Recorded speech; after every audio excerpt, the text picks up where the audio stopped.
ইয়া আইয়ুহাল্লাযীনা আমানু ইন্নামাল খামরু ওয়াল মাইসিরু ওয়াল আনসাবু ওয়াল আজলাম। আল্লাহ পাক রব্বুল আলামিন বলেন, হে আমার ইমানদার বান্দা বান্দিরা শুনে রাখো, মদ, জুয়া, মূর্তি এবং তোমরা ভাগ্য নির্ধারণের জন্য যে লটারি দিয়ে থাকো সেই লটারি রিজিসুম নাপাক মিনা আমালিশ শাইতান, এবং এটা হলো শয়তানের কাজ। ফাজতানিবুহু লাআল্লাকুম তুফলিহুন। আল্লাহ পাক রব্বুল আলামিন বলে, এই চারটি জিনিস থেকে যদি তোমরা তোমাদেরকে হেফাজত করতে পারো, এই চারটি জিনিস থেকে যদি তোমরা বিরত থাকো, লাআল্লাকুম তুফলিহুন, তোমরা সফল কাম হয়ে যাইবা।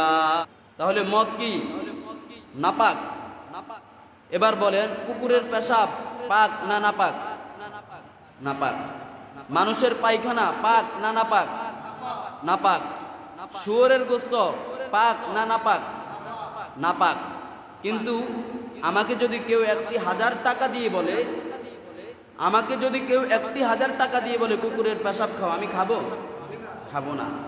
আমাকে যদি কেউ 1,00,000 টাকা দিয়ে বলে মানুষের পায়খানা খাও, আমি খাবো? খাবো না। আমি যদি সুস্থ জ্ঞান সম্পূর্ণ হই, আমাকে যদি কেউ কোটি টাকাও দেয় শুয়োরের গোশত খাও, আমি খাবো? খাবো না। কেন? নাপাক। তো শুয়োরের গোশত নাপাক কত কারণে? এক কারণে, কারণ সেটা শুয়োর। আল্লাহ পাক রব্বুল আলামিন সেটাকে নাপাক বলেছেন। মানুষের পায়খানা নাপাক কয় কারণে? এক কারণে। কুকুরের পেশাব নাপাক কয় কারণে? এক কারণে। মদ এটাও রিজিসুম নাপাক কয় কারণে? 10 কারণে। সুতরাং আমাকে কোটি টাকা দিলেও আমি যদি জ্ঞান সম্পন্ন ব্যক্তি হই, কুকুরের পেশাব খাইতে পারি না, তাহলে আমি কিভাবে নিজের পকেটের টাকা খরচ করে যেই জিনিসটা 10 কারণে হারাম মদ, সেই জিনিসটা নিজে ক্রয় করে খাই? আল্লাহ মদকে চূড়ান্তভাবে কোরআনের মধ্যে হারাম করে কথা বলে দিয়েছেন, ইয়া আইয়ুহাল্লাযীনা আমানু ইন্নামাল খামরু ওয়াল মাইসিরু ওয়াল আনসাবু ওয়াল আজলাম রিজসুম মিন আমালিশ শাইতান। মদ এটা হলো নাপাক, মদ এটা হলো শয়তানের কাজ। কোন মুমিন কুকুরের পেশাব নাপাক হওয়ার কারণে খেতে পারে না। কোন মুমিন মানুষের পায়খানা নাপাক হওয়ার কারণে খেতে পারে না। কোন মুমিন শুয়োরের গোশত নাপাক হওয়ার কারণে খেতে পারে না। রিজসুম মিন আমালিশ শাইতান, কোন মুমিন কখনো শয়তান সুলভ কাজ করতে পারে না। আল্লাহর কোরআনের বাণী, ওয়ালা তাত্তাবিউ খুতুওয়াতিশ শাইতান ইন্নাহু লাকুম আদুউম মুবিন। শয়তানের অনুসরণ মুমিন করতে পারে না, আর শয়তান হলো মুমিনের প্রকাশ্য শত্রু। সুতরাং যদি রাষ্ট্রীয়ভাবে আমাদেরকে মদ খাওয়ার বৈধতা দেওয়া হয়, আমরা রাষ্ট্রের আইনকে ধিক্কার জানাইতে পারি, কিন্তু আল্লাহর কালামের আইনকে আমরা কখনো লঙ্ঘন করতে পারি না। পৃথিবীর সমস্ত সংবিধান মিলেও যদি মদের বৈধতা দেওয়ার চেষ্টা করে, আল্লাহ পাক রব্বুল আলামিন চূড়ান্তভাবে হারাম করে কথাই বুঝাচ্ছেন, তুমি যদি মুমিন হয়ে থাকো, 21 বছর নয়, যদি 21,000 বছরও তোমার বয়স হয়ে যায়, মদ তুমি খেতে পারবা না। আল্লাহ পাক রব্বুল আলামিন স্পষ্ট বলেছেন এটা শয়তানের কাজ। আর শয়তান কখনো মানুষের মধ্যে মিল মহব্বত চায় না। শয়তান চায় সামাজিক বিশৃঙ্খলা, মারামারি, কাটাকাটি, হানাহানি। সুতরাং যেই ব্যক্তি মদ ভক্ষণ করবে, মদের বৈধতা যারা দিবে, তারা কখনো রাষ্ট্র এবং সমাজের কল্যাণ চায় না। তারা চায় মারামারি কাটাকাটির মাধ্যমে রাষ্ট্র এবং সমাজ খান খান হয়ে যায়। আজকে আমাদের সমাজে কিংবা রাষ্ট্রের একদম তৃণমূল পর্যায়ের যদি আমরা মূল্যায়ন করতে চাই, তাহলে আমাদের পারিবারিক জীবনেও সবচেয়ে গুরুত্বপূর্ণ যে সময় একজন মানুষের, সেটা হলো যৌবনকালের সময়। যখন একজন মানুষ শিশু থাকে, চাইলে অনেক কিছু বলতেও পারে না, করতেও পারে না। ঠিক আবার যখন বৃদ্ধ হয়ে যায়, তখনও চাইলে একটা কিছু করতেও পারে না, বলতেও পারে না, এমন একটা অবস্থানে চলে যায়। কিন্তু যৌবনকাল এটা আল্লাহ তাআলার পক্ষ থেকে এমন একটি নেয়ামত, আল্লাহু আকবার, যেই নেয়ামতকে যদি কাজে লাগানো যায়, তাহলে বান্দার দুনিয়াও সফল, আখিরাতও সফল। কিন্তু আজকে আমাদের যৌবনকালকে, যুবকদের যুবক বয়সটাকে ধ্বংস করার জন্য, নষ্ট করার জন্য, শুধুমাত্র তার আশেপাশের বন্ধু বান্ধব নয়, এখন এমন একটি সময় যে রাষ্ট্রীয় পর্যায় থেকেও ষড়যন্ত্র শুরু হয়েছে। তা আজকের যুব সমাজ ধ্বংসের কোলে ঢলে পড়ার এবং নিজেদেরকে ধ্বংস করার যতগুলো পথ অবলম্বন করছে, তার মধ্যে অন্যতম একটি হলো মাদক। আজকে আমাদের সমাজের যুবক মাদক আসক্ত। আজকে আমার সন্তান মাদক আসক্ত। এ মাদক কাকে বলে? মাদক এমন একটি জিনিস, যে জিনিসটা কোনো ব্যক্তি ভক্ষণ করলে তার শারীরিক এবং মানসিক উভয় দিক থেকে সেই ক্ষতিগ্রস্ত হয়। তে মাদক গ্রহণ করার কারণে যুবক শারীরিকভাবে যেমন ক্ষতিগ্রস্ত হচ্ছে, ঠিক মানসিকভাবেও তেমন ক্ষতিগ্রস্ত হচ্ছে। শারীরিক এবং মানসিক দুইটি ক্ষতিগ্রস্তকে সামনে নিয়ে আজকে সে সমাজের জন্য কল্যাণকর কোনো কাজ করতে পারে না, বরং সমাজের জন্য ধ্বংসাত্মকমূলক যতগুলো কাজ আছে সেগুলোই আজকে যুবকদের দ্বারা সংগঠিত হচ্ছে। এই যুবকরা আজকে মাদক যতভাবে গ্রহণ করে থাকে, তার মধ্যে অন্যতম একটি কারণ হলো অসৎ বন্ধুর সংস্পর্শ। দ্বিতীয় একটি কারণ রাষ্ট্রীয় কোনো লাগাম না থাকা। গত জুমায় আমি এই সম্পর্কে কিছু আলোচনা করেছিলাম, আজকে এ সম্পর্কে আমি বিস্তারিত কিছু আলোচনা করব ইনশাআল্লাহ। তা আল্লাহ পাক রব্বুল আলামিন পবিত্র কালামের সূরা মায়েদা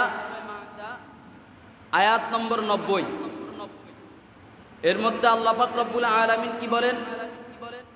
ইয়া আইয়ুহাল্লাযীনা আমানু,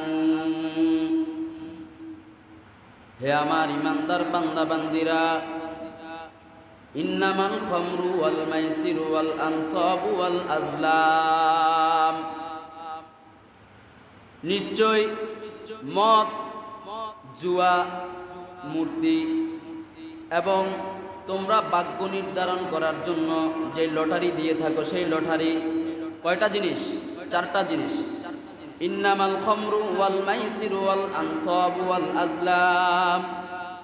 আল্লাহ পাক রব্বুল আলামিন বলেন, হে আমার ইমানদার বান্দা বান্দিরা শুনে রাখো, মদ, জুয়া, মূর্তি এবং তোমরা ভাগ্য নির্ধারণের জন্য যে লটারি দিয়ে থাকো, সেই লটারি রিজসুম, নাপাক। কি নাপাক?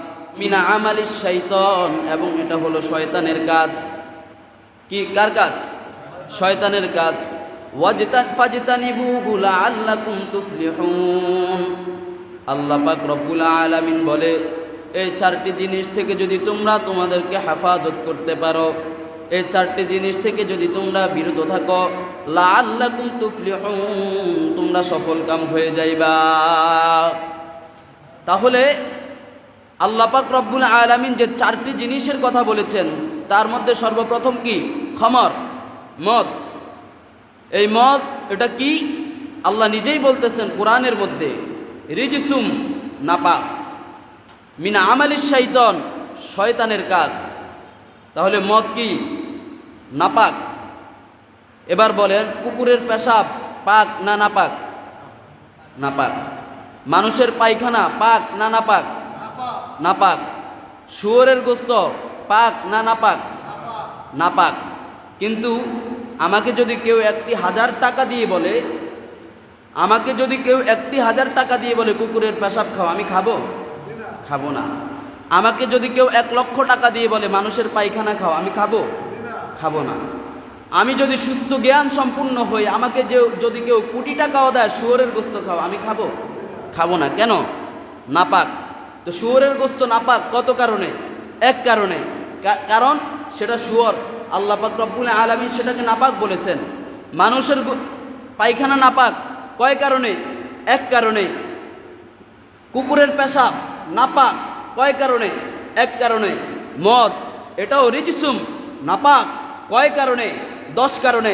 সুতরাং আমাকে কোটি টাকা দিলেও আমি যদি জ্ঞান সম্পন্ন ব্যক্তি হই, কুকুরের পেশাব খাইতে পারি না, তাহলে আমি কিভাবে নিজের পকেটের টাকা খরচ করে যেই জিনিসটা 10 কারণে হারাম, মদ, সেই জিনিসটা নিজে ক্রয় করে খাই? এটা আমার বিবেকের কাছে প্রশ্ন। ইন্নামাল খামরু ওয়াল মাইসিরু, আল্লাহ পাক বলতেছেন রিজসুম, নাপাক। সুতরাং নাপাক হওয়ার কারণে যদি আমি পেশাব না খাইতে পারি কুকুরের, নাপাক হওয়ার কারণে যদি আমি মানুষের পায়খানা খাইতে না পারি, নাপাক হওয়ার কারণে আমাকে কোটি টাকা দিলেও যদি আমি শুয়োরের গোশত না খাইতে পারি, সেই একই নাপাক যেটা এক কারণে নয় 10 কারণে নাপাক, সেটা কেন আমি নিজের পকেটের টাকা দিয়ে কিনে খাইব? সেটাকে কেন আমি রাষ্ট্রীয়ভাবে বৈধতা দিব? 2 নাম্বার, মিন আমালিশ শাইতান। আল্লাহ পাক রব্বুল আলামিন বলে, আমি নয়, কে বলে? আল্লাহ বলেন মিন আমালিশ শাইতান, এই মত এটা হলো শয়তানের কাজ। কার কাজ? শয়তানের কাজ। কোনো মুমিন কি কখনো শয়তানের কাজকে পছন্দ করতে পারে? আল্লাহ পাক রব্বুল আলামিন কালামুল্লাহ শরীফের মধ্যে বলেন, ওয়ালা তাত্তাবিউ খুতুওয়াতিশ শাইতান, হে আমার মুমিন বান্দা বান্দিরা, তোমরা শয়তানের অনুসরণ করো না। ইন্নাহু লাকুম আদুউম মুবিন, কারণ শয়তান হলো তোমাদের প্রকাশ্য দুশমন। সুতরাং যে আমাদের দুশমন, তার কাজ কি আমরা গ্রহণ করতে পারি? পারি না। তাহলে মদ এটা কার কাজ? শয়তানের কাজ। কে বলছেন? আল্লাহ। ইন্নামাল খামরু ওয়াল মাইসির ওয়াল আনসাব ওয়াল আজলাম রিজসুন, নাপাক, মিন আমালিশ শাইতান, শয়তানের কাজ। তাহলে শয়তানের কাজ কি? 2 জন মানুষের মধ্যে ঝগড়া সৃষ্টি করে দেওয়া। সুতরাং যে ব্যক্তি মদ খায় সে সমাজের মধ্যে ঝগড়া ফাসাদ সৃষ্টি করে। শয়তানের কাজ কি? মানুষকে ধোঁকা দেওয়া। যে ব্যক্তি মদ খায়, মদ এটা হলো শয়তানের কাজ। সে মদ খাওয়ার কারণে সমাজের মধ্যে মানুষকে ধোঁকাবাজি করে, মানুষকে প্রতারণার শিকার করে। যেই ব্যক্তি মদ খায় সে শয়তান সুলভ আচরণ করে। সুতরাং এই মদ যে ব্যক্তি ভক্ষণ করবে সে শয়তান, তার মাঝে আর শয়তানের মধ্যে কোনো পার্থক্য নাই। এবার আসেন, শয়তানের কাজকে যে করে এবং যে করার সুযোগ করে দেয়, উভয়ের একই রকমের গুনাহ। আল্লাহ পাক রব্বুল আলামিন কোরআনের অন্য জায়গায় বলেন, তাআওয়ানু আলাল বিররি ওয়াত তাকওয়া ওয়া লা তাআওয়ানু আলাল ইসমি ওয়াল উদওয়ান। তোমরা যদি নেক কাজের সহযোগিতা করো তো তোমরা নেককার হবে, যদি বদ কাজের সহযোগিতা করো তাহলে তোমরা বদকার হবে। সুতরাং তোমরা যদি আল্লাহর কাজের সহযোগিতা করো তাহলে তোমরা আল্লাহওয়ালা হবে, আর যদি তোমরা শয়তানের কাজের সহযোগিতা করো তাহলে তোমরা শয়তানওয়ালা হবে। সুতরাং আজকে আপনি রাষ্ট্রের অনেক বড় জিম্মাদার, অনেক বড় দায়িত্বশীল হতে পারেন, রাষ্ট্রের প্রধানমন্ত্রী কিংবা রাষ্ট্রপতি হতে পারেন। একবার নয় একাধিকবার আপনি হজ করে নামের শুরুতে আপনি আল হাজ লাগাইতে পারেন। মনে রাখবেন, শয়তান সুলভ কাজ করার কারণে আপনিও শয়তান। এবার আপনি যেই হন না কেন, চাই আপনি এবার রাষ্ট্রের সবচেয়ে বড় দায়িত্বশীল হন, চাই আপনি কয়েকবার হজ করে আল হাজ হয়ে যান, আল্লাহ বলেন আপনি শয়তান। তাহলে এই শয়তান সুলভ কাজে আমরা সহযোগিতা করব কি করব না? এই শয়তান সুলভ কাজের যে ব্যক্তি সহযোগিতা করবে তাকে আমরা বাধা দিব কি দিব না? আল্লাহু আকবার। আল্লাহ পাক রব্বুল আলামিন যখন আমার আপনার নবীর উপর এই কোরআনে কারীম তেলাওয়াত কোরআন নাজিল করলেন, কোরআন নাজিল করতে যাইয়া আল্লাহ পাক রব্বুল আলামিন আমার আপনার নবীকে এমনভাবে কোরআনটা দান করলেন। প্রথমে আমার আল্লাহ পাক রব্বুল আলামিন কোরআনের মধ্যে বান্দাবান্দির জন্য, আমার নবীর উম্মতের জন্য হালাল হারামের মাসআলা আনেন নাই, আমার নবীর উম্মতের জন্য নামাজের মাসআলা আনেন নাই, রোজার মাসআলা আনেন নাই। আল্লাহ পাক রব্বুল আলামিন কোরআন শরীফ প্রথম নাজিল করে উম্মতকে জান্নাতের আশা দেখাইছেন, জাহান্নামের ভয় দেখাইছেন। দীর্ঘ একটা সময় উম্মতের মনের মধ্যে জান্নাতের আকাঙ্ক্ষা, জান্নাতের তামান্না, জান্নাতের চাহিদা তৈরি করছেন এবং জাহান্নামের প্রতি ভয় এবং ভীতি সঞ্চার করছেন। ভয় এবং ভীতি জাহান্নামের প্রতি, আশা এবং তামান্না জান্নাতের প্রতি যখন মুমিন বান্দা বান্দীদের তৈরি হয়ে গেল, তারা যখন প্রকৃতপক্ষে একজন ঈমানদার হয়ে গেল, তাদের দিলের মধ্যে যখন জাহান্নামের ভয় আসলো, জান্নাত পাওয়ার আশা চলে আসলো, তখন আল্লাহ পাক রব্বুল আলামিন এবার এক এক করে উম্মতকে, আল্লাহ পাক রব্বুল আলামিন এবার এক এক করে তার বান্দা বান্দীদেরকে আদেশ এবং নিষেধ দিচ্ছেন যে তোমরা নামাজ পড়ো, সুদ খেও না, রোজা রাখো, যাকাত দাও। এভাবে যখন আল্লাহ পাক রব্বুল আলামিন এক একটা করে আদেশ করতেছেন, মানুষগুলো তো ছিল আইয়ামে জাহিলিয়াতের মানুষ, তারা তো বর্বরতার যুগের মধ্যে ডুবন্ত ছিল, তাদের সময়টা তো অত্যন্ত অন্ধকার ছিল, যে অন্ধকারের কারণে তারা সত্য এবং মিথ্যার মধ্যে ডিভাইড করতে পারতো না। আল্লাহ পাক রব্বুল আলামিন কোরআন শরীফের মধ্যে বলেন, আলিফ লাম মিম কিতাবুন আনজালনাহু ইলাইকা লিতুখরিজান নাসা মিনাজ যুলুমাতি ইলান নূর হে নবী, আমি আপনার উপর এই কোরআন, এই কিতাব নাজিল করেছি মানুষকে আঁধার থেকে আলোর পথের দিকে নিয়ে আসার জন্য। অতএব আপনি এই কিতাবের মাধ্যমে, এই কোরআনের মাধ্যমে যে মানুষগুলো আইয়ামে জাহিলিয়াতে অন্ধকারের মধ্যে ডুবেছিল, বর্বরতার মধ্যে ডুবেছিল, এই কোরআনের দাওয়াতের মাধ্যমে, এই কোরআনের তালিমের মাধ্যমে, এই কোরআনের শিক্ষার দীক্ষার মাধ্যমে আপনি ওই সমস্ত অন্ধকারে আচ্ছন্ন ডুবন্ত ব্যক্তিদেরকে এই কোরআনের তালিম দিয়ে, দাওয়াত দিয়ে, শিক্ষা দীক্ষা দিয়ে তাদেরকে অন্ধকার থেকে আলোর পথে নিয়ে আসবেন। এই জন্য আল্লাহর হাবিব সাল্লাল্লাহু আলাইহি ওয়াসাল্লাম সাহাবায়ে কেরামকে কোরআনের সংস্পর্শ যখন দিয়েছেন, সাহাবায়ে কেরাম জগতের সমস্ত মানুষের মধ্য থেকে দামি হয়ে গেছেন। আল্লাহর হাবিব বলেন, আমি হলাম জগতের সমস্ত নবী রাসূলের মধ্যে শ্রেষ্ঠ, আর আমার উম্মত হলো সমস্ত নবী রাসূলের উম্মতের মধ্যে শ্রেষ্ঠ, আর আমার উম্মতের মধ্যে সবচেয়ে শ্রেষ্ঠ হলো আমার সাহাবায়ে কেরাম। যারা অন্ধকারে ডুবন্ত ছিল, যারা দিক হারা ছিল, পথ হারা ছিল, তারা যখন কোরআনের সংস্পর্শ পেয়েছে তখন তারা দামি মানুষ হয়ে গিয়েছে। এই দামি মানুষ হয়ে যাওয়ার পর আল্লাহ পাক রব্বুল আলামিন তাদেরকে গোটা জগতের জন্য কিয়ামত পর্যন্ত আনেওয়ালা যত বান্দা বান্দি আছে সকলের জন্য মডেল বানাবেন। এই জন্য আল্লাহ পাক রব্বুল আলামিন সাহাবায়ে কেরামকে আস্তে আস্তে আস্তে আস্তে সংশোধন করতে লাগলেন।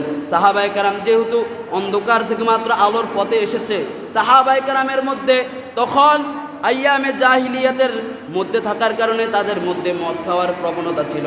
আল্লাহ পাক রব্বুল আলামিন ডাইরেক্ট বলে নাই তোমরা মদ পান করো না, মদ হারাম, বরং আল্লাহ পাক রব্বুল আলামিন কোরআনের মধ্যে সর্বপ্রথম মদকে হারাম করার জন্য 3টি প্রেসক্রিপশন নিয়েছেন, 3টি পদ্ধতি অবলম্বন করেছেন।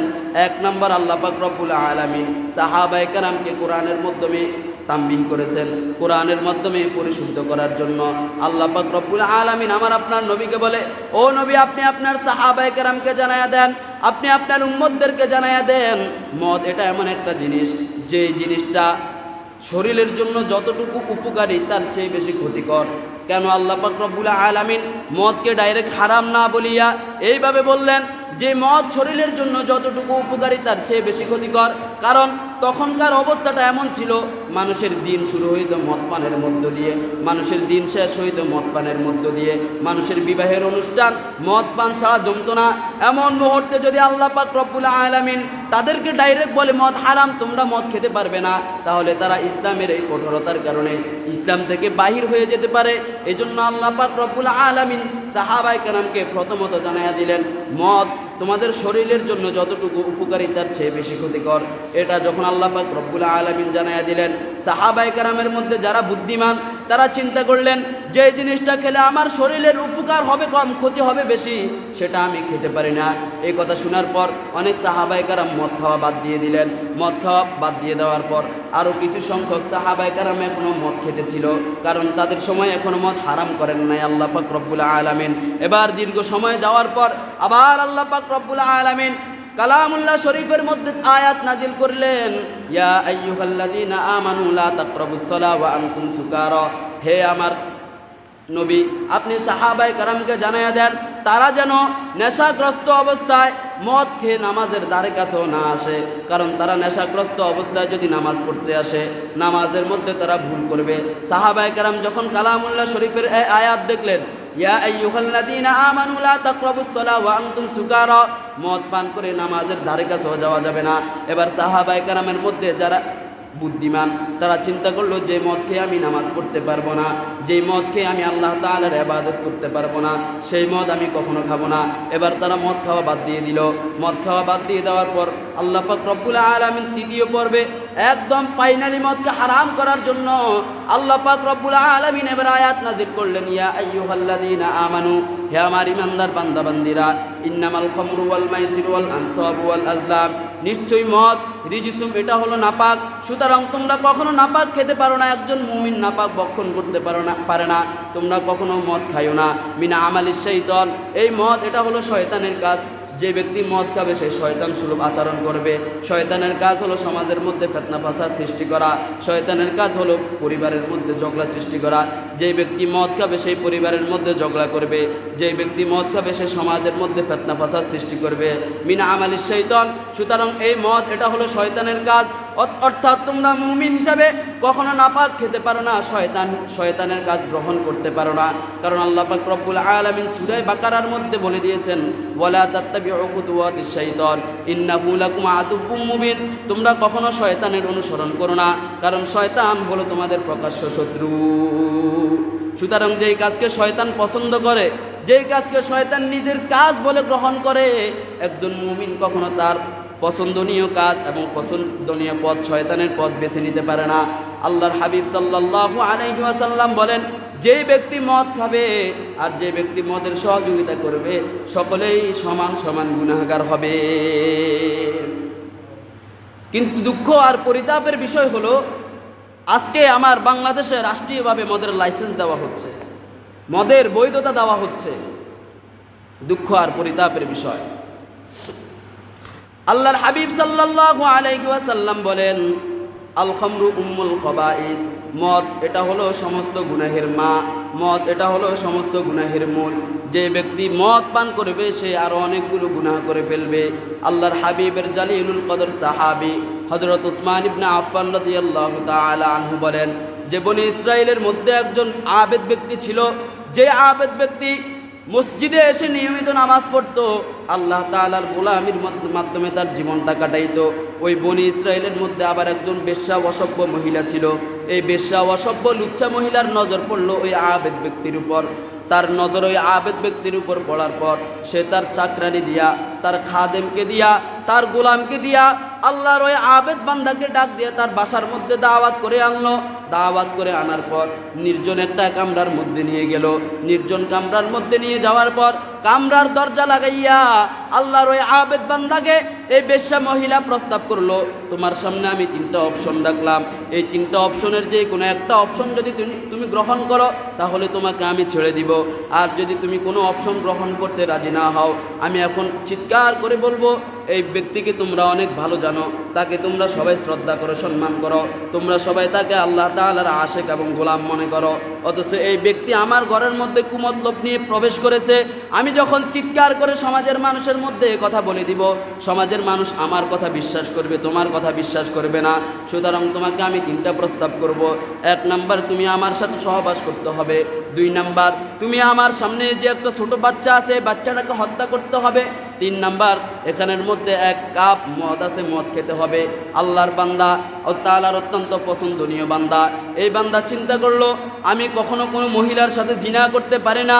2 নাম্বার, এই শিশু বাচ্চাটিকে আমি হত্যা করতে পারি না, এই শিশু বাচ্চার তো কোনো অন্যায় নাই, বিনা অন্যায় আমি তাকে কখনো হত্যা করতে পারবো না। 3 নাম্বার, আমাকে মদ খেতে বলা হয়েছে, মদ তো আল্লাহ পাক রব্বুল আলামিন আমার জন্য হারাম করেছে। সুতরাং 3টা বিষয় আল্লাহর পক্ষ থেকে আমার জন্য নিষিদ্ধ। এই 3টা বিষয়ের কোনো একটা বিষয় আমি গ্রহণ করতে পারি না। কিন্তু যদি আমি গ্রহণ না করি তাহলে তো তার হাত থেকেও আমি রক্ষা পাচ্ছি না, কারণ সে সমাজের মধ্যে বলে দিবে আমি তার ঘরের মধ্যে কুমতলব নিয়ে প্রবেশ করছি।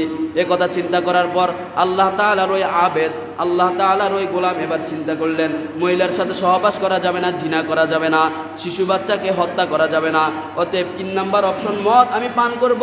মদ পান করে আমি তার হাত থেকে রেহাই পাবো, তার হাত থেকে রক্ষা পাবো। এবার আল্লাহ তাআলার গোলাম বনি ইসরাইলের ওই আবেদ ব্যক্তি বলল, ঠিক আছে, আমাকে তুমি মদ দাও। মদ দেওয়ার পর সে মদ খাইল। মদ খাওয়ার পর সে এতটাই নেশাগ্রস্ত এবং মাতাল হয়ে গেল। নেশাগ্রস্ত এবং মাতাল হয়ে সে বলতে লাগলো, আমাকে আরও একটু মদ দাও। তাকে আরও একটু মদ দেওয়া হলো। এক পর্যায়ে মদ খাইতে খাইতে সে মাতাল এবং নেশাগ্রস্ত উন্মাদ হয়ে গেল। নেশাগ্রস্ত আর উন্মাদ অবস্থায় ওই মহিলার সাথে জিনা করলো এবং ওই শিশু বাচ্চাটিকেও হত্যা করলো। এই জন্যই আল্লাহর হাবিব সাল্লাল্লাহু আলাইহি ওয়াসাল্লাম বলেন, আল খামরু উম্মুল খাবায়েস। মদ এটা হলো সমস্ত গুনাহের মূল। যেই ব্যক্তি মদ খাবে, মদ খাওয়ার কারণে তার মাথার মধ্যে হিতাহিত জ্ঞান থাকে না, মদ খাওয়ার কারণে তার মাথার সেন্স ঠিক থাকে না, তার আকল ঠিক থাকে না। এই অবস্থায় সে হাজারো অন্যায় করে ফেলে। আমার বাংলাদেশের মধ্যে তো দৈনন্দিন পত্রিকার মধ্যে এমন নিউজ আসে, বাবা মদ খেয়ে মেয়েকে দর্শন করেছে, নাউযুবিল্লাহ। এমনও তো নিউজ আছে, ভাই মদ খেয়ে তার আপন বোনের সাথে জিনায় লিপ্ত হয়েছে। এগুলো সব হলো মদের কারণে। আজকে সমাজের মধ্যে দর্শন, আজকে সমাজের মধ্যে মারামারি, কাটাকাটি, হানাহানি, যা কিছু দেখা যায়, বাংলাদেশের পত্রিকার রিপোর্ট অনুযায়ী এটাই দলিল এবং এটাই প্রমাণ করে তার 90% হলো মাদকতার কারণে। সুতরাং কোনো ব্যক্তি যদি রাষ্ট্রের কল্যাণ চায় সে কখনো রাষ্ট্রীয়ভাবে মদের বৈধতা দিতে পারে না। আজকে রাষ্ট্রীয়ভাবে মদের বৈধতা দেওয়া হচ্ছে 95-92% মুসলমানের দেশে। বড় দুঃখ আর পরিতাপের বিষয় এটাই। আল্লাহ আপনি আমাদেরকে হেফাজত করেন। ইসলামের বিভিন্ন বিষয় নিয়ে বিভিন্ন কিলোকাল আছে। ইসলামের বিভিন্ন বিষয়, কোনো ওলামায়ে কেরাম কঠিন, কোনো ওলামায়ে কেরাম শীতল, কিন্তু মদ এ বিষয়ে কারো মধ্যে কোনো কিলোকাল নাই। মদ আল্লাহ পাক রব্বুল আলামিন হারাম করেছেন, এটা হারামই। সুতরাং আল্লাহ পাক রব্বুল আলামিন কালামুল্লাহ শরীফের মধ্যে যে মদকে হারাম করেছেন, দুনিয়ার সমস্ত সংবিধান মিলেও যদি সেই মদের বৈধতা দেওয়ার চেষ্টা করে কখনো সেটা বৈধ হতে পারে না। আজকে যুব সমাজকে ধ্বংসের দ্বার প্রান্তে ঠেলে দেওয়ার জন্য রাষ্ট্রীয়ভাবে মদের লাইসেন্স দেওয়া হচ্ছে। আমি গত জুমাও বলেছি, এই জুমাও বলি, যদি রাষ্ট্রীয়ভাবে আপনি মদের লাইসেন্স দিতে চান তাহলে আপনি আপনার ন্যাশনাল আইডি কার্ড হাতে নেন, ন্যাশনাল আইডি কার্ড থেকে আপনার ধর্ম ইসলাম কেটে দেন। আসুন টেলিভিশনের চ্যানেলে স্পষ্ট বক্তব্য দেন, আমি মদকে বৈধ মনে করি, আমি মদকে হালাল মনে করি, আমি মুসলিম নয়, আমি মৃত্যুবরণ করলে আমার জানাজা হবে না, মুসলমানের গোরস্থানে আমার দাফন হবে না। আপনি আপনাকে মুমিন দাবি করবেন, মৃত্যুর পর জানাজা হবে, দাফন হবে, আর আপনি মদের বৈধতা দিবেন, এটা কখনো সংখ্যাগরিষ্ঠ মুসলমানের রাষ্ট্র মেনে নিবে না। আজকে 21 বছর বয়স থেকে যুব সমাজকে ধ্বংস করার জন্য বলা হচ্ছে 21 বছর বয়স থেকে তারা মদ খেতে পারবে, রাষ্ট্রীয়ভাবে তাদেরকে অনুমোদন দেওয়া হয়েছে। অথচ আল্লাহ পাক রব্বুল আলামিন বলেন, ইন্নামাল খামরু ওয়াল মাইসিরু ওয়াল আনসাবু ওয়াল আজলাম রিজসুম মিন আমালিশ শাইতান। আল্লাহ মদকে চূড়ান্তভাবে কোরআনের মধ্যে হারাম করে কথা বলে দিয়েছেন। পৃথিবীর সমস্ত সংবিধান মিলেও যদি মদের বৈধতা দেওয়ার চেষ্টা করে আল্লাহ পাক রব্বুল আলামিন চূড়ান্তভাবে হারাম করে কথাই বুঝাচ্ছেন, তুমি যদি মুমিন হয়ে থাকো 21 বছর নয়, যদি 21,000 বছরও তোমার বয়স হয়ে যায়, মদ তুমি খেতে পারবা না। এটাই আল্লাহ তাআলার কোরআনের শিক্ষা। আজকে রাষ্ট্র আমাকে যদি কোরআন বিরোধী আইন প্রণয়ন করে, কোরআন বিরোধী আমল করার জন্য আমাকে উদ্যুক্ত করে, সেই রাষ্ট্রকে আমি ধিক্কার জানাই, সেই রাষ্ট্রের ব্যবস্থাপনাকে আমি ধিক্কার জানাই। আল্লাহ পাক রব্বুল আলামিন কত সুন্দর করে কালামুল্লাহ শরীফের সূরা মায়েদার 90 নম্বর আয়াতে বলেছেন, ইয়া আইয়ুহাল্লাযীনা আমানু ইন্নামাল খামরু ওয়াল মাইসিরু ওয়াল আনসাবু ওয়াল আজলাম রিজসুম মিন আমালিশ শাইতান। মদ এটা হলো নাপাক, মদ এটা হলো শয়তানের কাজ। কোনো মুমিন কুকুরের পেশাব নাপাক হওয়ার কারণে খেতে পারে না, কোনো মুমিন মানুষের পায়খানা নাপাক হওয়ার কারণে খেতে পারে না, কোনো মুমিন শুয়োরের গোশত নাপাক হওয়ার কারণে খেতে পারে না। রিজসুম মিন আমালিশ শাইতান, কোনো মুমিন কখনো শয়তান সুলভ কাজ করতে পারে না। স্পষ্ট আল্লাহর কোরআনের বাণী, ওয়ালা তাত্তাবিউ খুতুওয়াতিশ শাইতান ইন্নাহু লাকুম আদুউম মুবিন। শয়তানের অনুসরণ মুমিন করতে পারে না, আর শয়তান হলো মুমিনের প্রকাশ্য শত্রু। সুতরাং যদি রাষ্ট্রীয়ভাবে আমাদেরকে মদ খাওয়ার বৈধতা দেওয়া হয়, আমরা রাষ্ট্রের আইনকে ধিক্কার জানাইতে পারি, কিন্তু আল্লাহর কালামের আইনকে আমরা কখনো লঙ্ঘন করতে পারি না। আজকে আমার সমাজের সমাজপতি, আজকে আমার রাষ্ট্রের রাষ্ট্রপতি, আজকে প্রশাসনের শীর্ষস্থানীয় ব্যক্তিবর্গ, আজকে আমার রাষ্ট্রের বিভিন্ন পর্যায়ের দায়িত্বশীলরা যদি আল্লাহ তাআলার কোরআনের এই একটি আয়াতকে অনুধাবন করত, যদি আল্লাহ তাআলার কোরআনের এই একটি মর্মকে তারা বুঝতো, তাহলে কখনো রাষ্ট্রীয়ভাবে তারা মদের বৈধতা দিতে পারতো না। আল্লাহ পাক রব্বুল আলামিন স্পষ্ট বলেছেন, এটা শয়তানের কাজ, আর শয়তান কখনো মানুষের মধ্যে মিল মহব্বত চায় না। শয়তান চায় সামাজিক বিশৃঙ্খলা, মারামারি, কাটাকাটি, হানাহানি। সুতরাং যে ব্যক্তি মদ ভক্ষণ করবে, মদের বৈধতা যারা দিবে, তারা কখনো রাষ্ট্র এবং সমাজের কল্যাণ চায় না, তারা চায় মারামারি কাটাকাটির মাধ্যমে রাষ্ট্র এবং সমাজ খান খান হয়ে যাক। আজকে স্পষ্ট বিষয়, আজকে অধিকাংশ সংসারের মধ্যে তালাক এবং ডিভোর্স দুইটার 85% কারণ হলো মদ এবং মাদকতা। যদি আজকে রাষ্ট্রের কর্ণধাররা আল্লাহর কোরআনের এই আয়াতের মর্ম বুঝতো, খোদার কসম করে বলি, আমার দেশের অসংখ্য মা বোনেরা মদ মাদকতার এই করাল গ্রাস থেকে তারা রক্ষা পেত। আজকে রাষ্ট্র আমাদের সমাজের কল্যাণ চায় না, আজকে রাষ্ট্র যুব সমাজকে ধ্বংসের পথে ঠেলে দেয়। দুই ভাই একসাথে বসছে, বড় ভাইয়ের ছেলে ঢাকা বিশ্ববিদ্যালয়ে পড়াশোনা করে, ছোট ভাই বড় ভাইয়ের কাছে পরামর্শ চাইছে, হে আমার বড় ভাই, আমার ছেলেটাকেও ঢাকা বিশ্ববিদ্যালয়ে দিতে চাই। বড় ভাই পরামর্শ দিছে, আরে না, পড়াশোনা বেশি করানোর দরকার নাই, তাকে তুমি কর্মজীবনে ঢুকাইয়া দাও, তোমার কাঁচা টাকা আসবে। বড় ভাইকে যখন পাশের থেকে আরেকজন জিজ্ঞেস করলো, তোমার ছেলে ঢাকা বিশ্ববিদ্যালয়ে পড়ে, তাতে কোনো বাধা নাই, তোমার ছোট ভাইয়ের ছেলে ঢাকা বিশ্ববিদ্যালয়ে ভর্তি হইতে চাইছে, তুমি তাকে পরামর্শ দিচ্ছ যেন ভর্তি না করায়, কেন? বলে তার ছেলেটা ধ্বংস হয়ে যাক। আজকে আপনার বড় ভাইয়ের মাথার মধ্যে যেমনিভাবে আপনার সন্তানকে ধ্বংস করার পায়তারা আছে, ঠিক তেমনিভাবে সমাজের সমাজপতিদের মাথার মধ্যেও যুব সমাজকে ধ্বংস করার পায়তারা আছে, ঠিক তেমনিভাবে বন্ধুরাষ্ট্র ভারতের মাথার মধ্যেও আমাদের বাংলাদেশের যুব সমাজকে ধ্বংস করার পায়তারা চলছে। এজন্যই তো আজকে বাংলাদেশের মধ্যে বর্ডারের ওই পাশ থেকে অবৈধভাবে বস্তায় বস্তায় মদ চালান দেওয়া হচ্ছে। মদ খাও, বাঙালি সব নষ্ট হয়ে যাও। আজকে মদ, মাদকতা আর ভিডিও গেমসের নেশার মধ্যে যুব সমাজকে ফেলে দিয়ে রাষ্ট্রের সমস্ত সম্পদ লুটে পুটে খাচ্ছে ওই সমস্ত লম্পট আর বাটপারেরা। আর যুব সমাজ রাষ্ট্রের কোনো খবর রাখে না, তারা আজকে নেশা আর গেম নিয়ে ব্যস্ত।